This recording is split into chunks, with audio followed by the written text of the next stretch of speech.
નમસ્કાર. જ્યારે કોઈ પેશન્ટને પિત્તાશયમાં પથરીનો દુખાવો થાય અથવા તો પથરીને લીધે ઇન્ફેક્શન કે બીજા કોઈ કોમ્પ્લિકેશન થાય ત્યારે ડૉક્ટર કહેતા હોય છે કે ઓપરેશન કરી અને પિત્તની થેલી કાઢી નાખવી પડશે. જ્યારે આવું સાંભળે ત્યારે દરેક પેશન્ટના મનમાં એક પ્રશ્ન થાય, થેલી કાઢી નાખવાથી મને કોઈ તકલીફ તો નહીં પડે, ભવિષ્યમાં પાચનના પ્રોબ્લેમ નહીં થાય ને? તો જવાબ છે ના.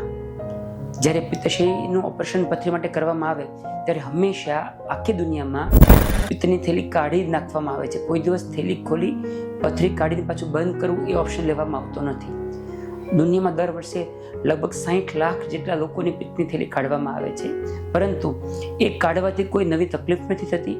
એ કાઢ્યા પછી પાચનના કોઈ પ્રશ્નો નથી રહેતા, જમવામાં કોઈ સ્પેશિયલ પરેજી રાખવી પડે, આ જમવું આ ન જમવું એ કોઈ તકલીફ રહેતી નથી.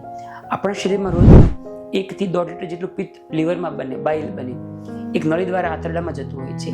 એની બાજુમાં લગભગ 40 થી 50 ml જેટલી કેપેસિટીની પિત્તની થેલી આવે છે.